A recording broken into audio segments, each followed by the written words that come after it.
কত কিছু চাইলাম, পাইলাম না, হুজুর দিল না আল্লাহ, বলে না আপনার সব দোয়া কবুল। আপনি যত দোয়া করছেন সব কবুল, কারণ আল্লাহর কাছে কিছু চাইলে আল্লাহ ফিরায় দিতে জানে না, আল্লাহ জানেই না কেমনে ফিরায় দিতে হয়। সুবহানাল্লাহ কোন।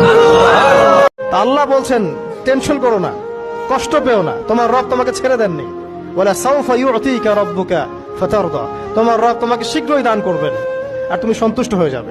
আল্লাহ ছাড়া কেউ আপন না, আল্লাহ ছাড়া আপন কেউ না, আর আল্লাহ ছাড়া সত্যিকার অর্থে আপনাকে আমাকে ভালো কেউ বাসে না,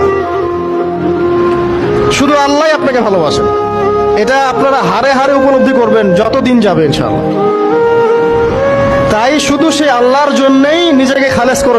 আমি অনেক জায়গায় ঘুরলাম, অনেক কিছু দেখলাম, শুনলাম, বুঝলাম, শেষে গিয়ে বুঝলাম যে মানুষ শুধু স্বার্থের জন্যই মানুষের কাছে।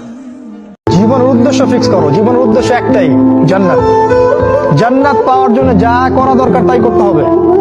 কোরআন হাদিস মেনে চলা থেকে শুরু করে আমল করা, আদব আখলাক সবকিছু এর মধ্যে চলে আসবে ইনশাআল্লাহ। আল্লাহ পাক তোমাকে পথ দেখাবেন, আগে তুমি জীবনের উদ্দেশ্য ফিক্স করো।